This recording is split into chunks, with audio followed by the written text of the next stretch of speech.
Ladies and gentlemen, Good evening. Are you ready? Okay, here we go. You're listening to the Deal Room Podcast. Join us as we bring you the inside scoop on business sales and acquisitions. Get across trends in the area and hear the industry's best recount their real-life tips, traps, and experiences. Now, here's your host, Joanna Oakey.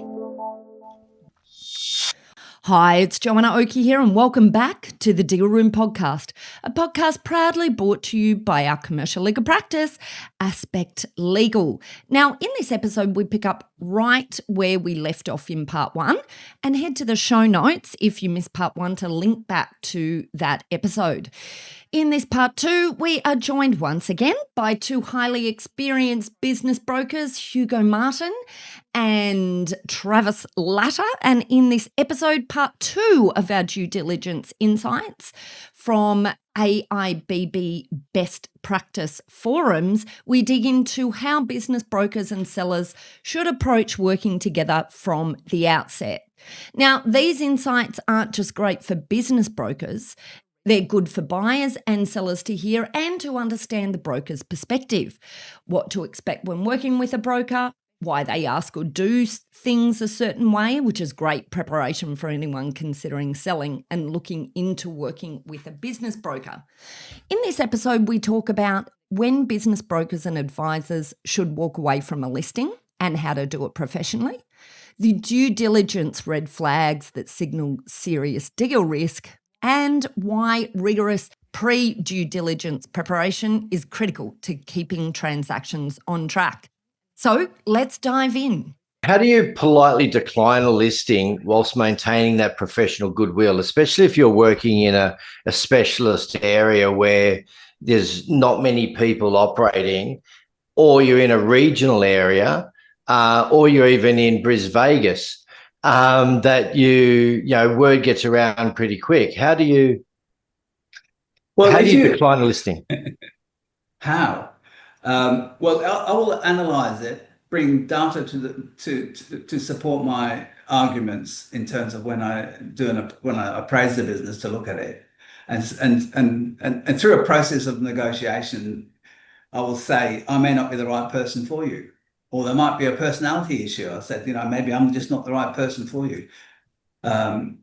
Or they'll come up and say, listen, I have an expectation of price, and I will put forward a position that says that doesn't meet what I believe the business will achieve in the market. And I will say, if you truly believe that that's what you want and somebody else can get it, I'm more than happy for you to go and find another broker to do that job for you, but I may not be the person in that situation. But there are times, when you have that referral, when it'll come through, and the better side of you knows you shouldn't be doing this, but sometimes there's a social service that has to be provided, and that's part of our job. I think sometimes you just have to help people. Joe and Hugo, I'm going to ask a question and you're going to probably have multiple answers, but I just want you to fire them straight at me. What are some red flags that justify walking away? Joe? Sorry, do you mean for a broker? For a broker to walk away, what are some red flags?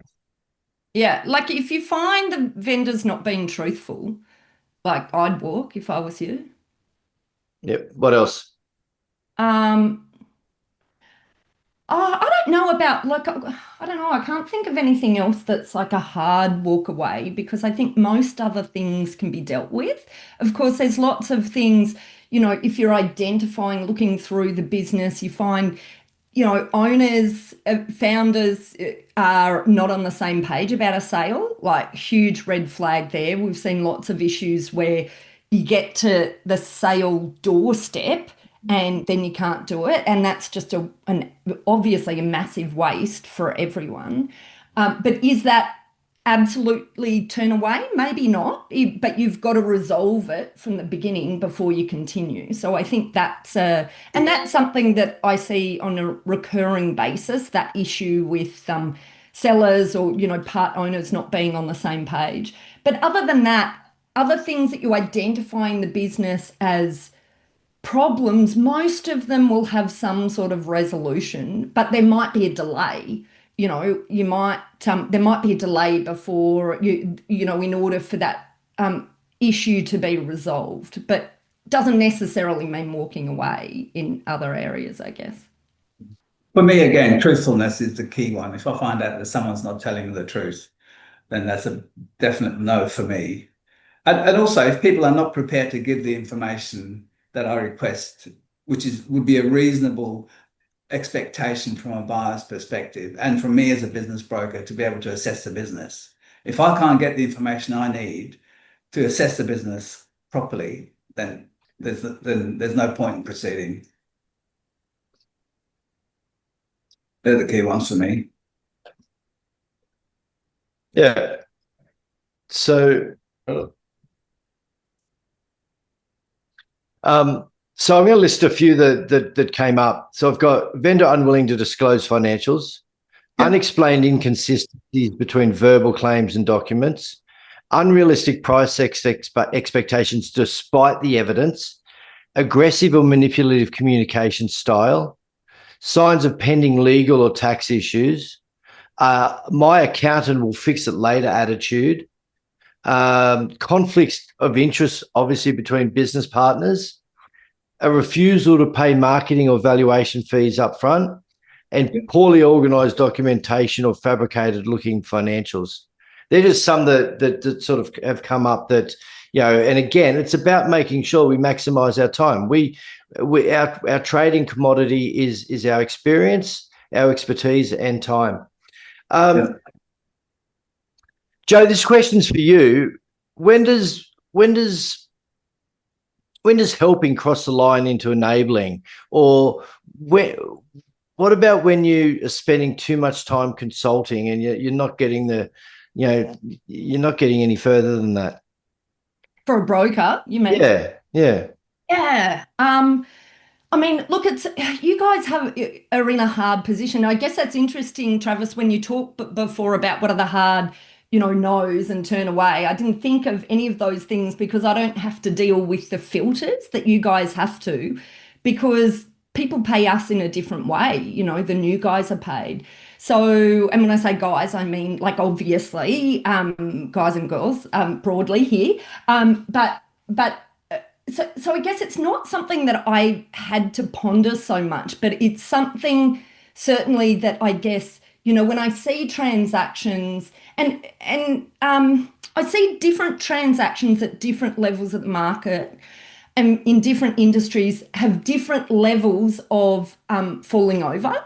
So for us, deal falls over, we still get paid. For you, deal falls over, you don't get paid. We only really see the transactions, unless it's a client that we've been with for a long time.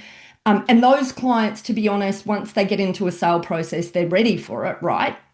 But most clients that haven't been with us for a long time, we only see when you've already agreed commercial terms and you're somewhat through DD and you're at a serious stage. For you guys, I guess, like, there's a lot that fall over before there, but the things that I see as consistent for deals that fall over once they come into our arena, number one, something's not being truthful, something's pulled out of due diligence, maybe that the seller didn't even realise. And I think that's really a key thing and I think we're probably talking about that later on, but from a due diligence perspective, for you preparing your clients for due diligence, like, the absolute imperative is that they see the problems, you see the problems, the lawyer sees the problems before the buyer sees them, because often it's not the seller's actually meaning to withhold information. It's just a risk that they haven't realised is sitting there. But whatever the reason, it still kills trust. It kills trust for the buyer's perspective. A, they don't know if it's been withheld on purpose. B, it raises concerns for them about what else there might be sitting in the business that they haven't picked up. So I really think it's about that like preparation for your sellers right from the beginning. I can't even remember what you asked, Travis. No, it wasn't that, but that's okay. I'm used to that, Joe. Hey, also, Travis, we do have an advisory role. I mean, a lot of our time really is spent providing sound information. We're a springboard. I mean, we live and breathe the market, and people are constantly contacting us to say, what's our opinion? What are we going to do? Is this the right time? Or just seeking general business information. And I think we do spend an awful lot of time in an advisory capacity, which probably doesn't result in payment immediately, but it's a solid investment into future earning capability. Hugo, how many years have you been broking, Hugo? 20. How many deals in those 20 years do you reckon you've done?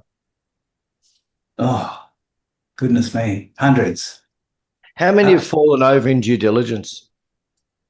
In the last 10 years, last 15 years, 0. Sorry? 0. In the last 15 years, I haven't done one. I really rigorously do a pre-due diligence myself on the business. There are other reasons why it may have fallen over. Finance might be one, unexpectedly, or a really recalcitrant landlord where we may require multiple contracts to get a deal accepted by them. But just general due diligence, in the last 15 years, I haven't had one fall over on actual DD. And what would you put that down to? Well, what's your secret? Well, we do your prep work. Make sure I do a pre-contractual due diligence on all my businesses. I'll try and know as much as I'll anticipate the questions. I'll try and know what the stakeholders from all sides will be looking for and checking. And I'll do that myself. I'll go through, I'll look at the financials.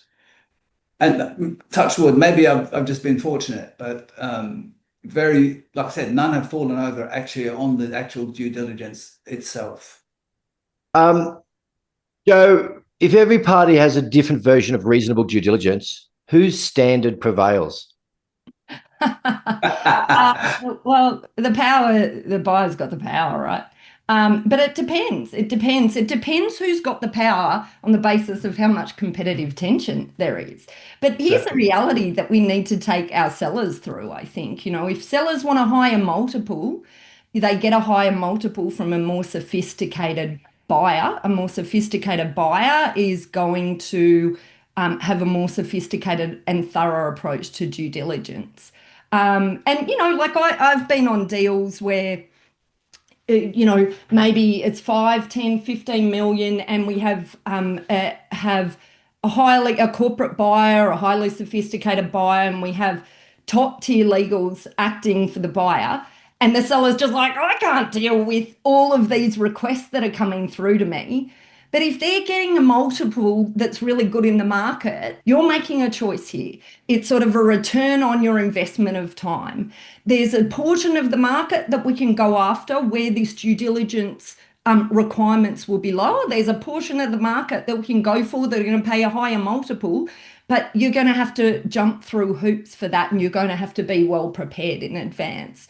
So, so that's that sort of end of the market. If there's the end of the market where they don't have the opportunity of a corporate buyer, they don't have a sophisticated buyer that's there, it's just buyers being painful, which first-time buyers, in smaller transactions, sometimes first-time buyers are the ones who don't understand the process, are the ones who have to have their expectations readjusted.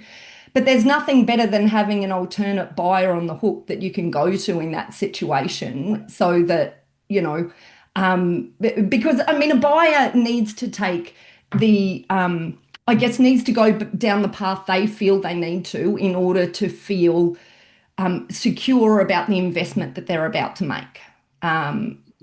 But sometimes the horse is already bolted and you've started to share information, and you suddenly realize you're sharing too much information, and it's not due diligence, it's operational stuff now. So Hugo, how do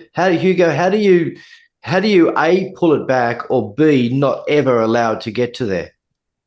Well, we're stakeholder managers, so we're intermediating a deal. So it's about clearly talking to the buyer and seller about what the requirement is from both sides and what is reasonable in order to proceed to the next stage.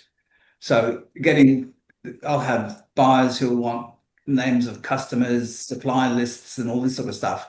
And I will explain before we start the due diligence that will not be available. That's intellectual property, and that's information that will be available once the deal goes unconditional.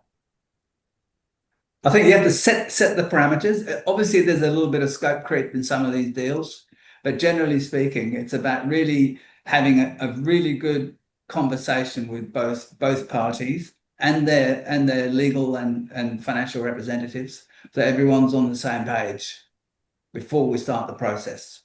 And So- I was just going to say, I say to my sellers, before a contract is unconditional, essentially, you can't be handing across information. There's this balancing act. Yeah. Sellers have to really be very conscious of this balancing act between providing enough information for the buyer to assess the business at the stage of the transaction they're at. So there's different levels of information that are needed at different stages, right? But then a second element, you should never be handing across information that could be detrimental to your business if that information is out in the public, if this transaction doesn't continue. So so you can get there by it's understanding what is the buyer actually asking for. And I've had to sit down and have sort of super robust conversations, but with buyers who've been asking for everything, including the kitchen sink, in relation to a business sale, and sort of getting out of that. Well, what do you want? What is it you're trying to get out of that information that you need to analyse whether or not this is the right business for you? And on the flip side, how can we deliver that by redacting information, by grouping information, by doing whatever we need to do to preserve our commercial sensitivities. But the one other side I always say to our sellers is, I have to be honest, the things that you think are super important and confidential in the market, like may or may not actually be an issue if they ever got out. Do you know what I mean? Because like so many times our sellers are like, oh, our margins are so important for no one else to know or whatever. And but buyers who are assessing these things, like they see all of this stuff all the time. They don't care they're just using it for their assessment. So I think it's sort of like walking back sellers from being overly cautious, but also making sure they keep a lens on to make sure they're not over disclosing. That's part of the process, isn't it, of preparing your clients and for them to have a clear understanding of what's required from a buyer's perspective. I always say, if you're the buyer, what would you reasonably expect to be provided for you to buy this business? You know it intimately better than the person who's going to buy it. So is this really unreasonable? Joe, to you, how do you handle conflicting professional advice from each side's accountants or solicitors? Sorry, they're looking at the same data. Both accountants, both solicitors, but the broker, the buyer, the vendor, looking at the same data, but they're pulling different things out of it. How do you handle the conflicting professional advice that a buyer might get to the professional advice if you're acting sell side? Well, I always opt for for me, it's conversations, it's communication. So if there's that's the what, but the how. Yeah. So if there's if I feel like barriers have come up because there's different opinions, and usually then I'm speaking to the lawyer on the other side. If I can't get them, I'm in an all parties meeting and we're doing it all together publicly together. I'm all for move quickly into all parties meetings, but all parties meetings usually is enough to scare the other side to at least get on the phone and have the conversation or move their position, because lawyers hate being in a room having to justify some of the crap they put in these contracts, right? So it's communication, and you do it via the threat of an all parties meeting, I think. Yeah. I use that too. Joe, term sheet, big or small? Should you have a all-encompassing term sheet that covers off on most things you're going to find, and then basically drop it straight into the sale contract, or should you have something minimal work through? What's your thoughts there? I have very strong views on this and possibly very different to everyone else, but that's okay. I'm okay with it. I'm all for short-term sheet. I hate long-term sheets. I hate highly detailed. I hate doing too much negotiation at that stage. I like to put all the negotiation together because I feel we make our negotiation bitsy. So that's my approach. I get it. Lots of people disagree with me. So fine with that, but that's my preference. And how do you manage the renegotiation, especially if you have been blindsided?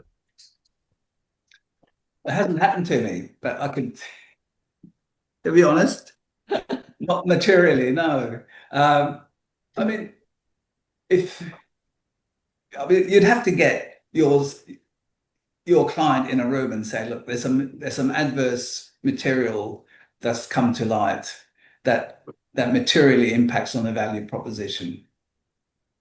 What are your instructions?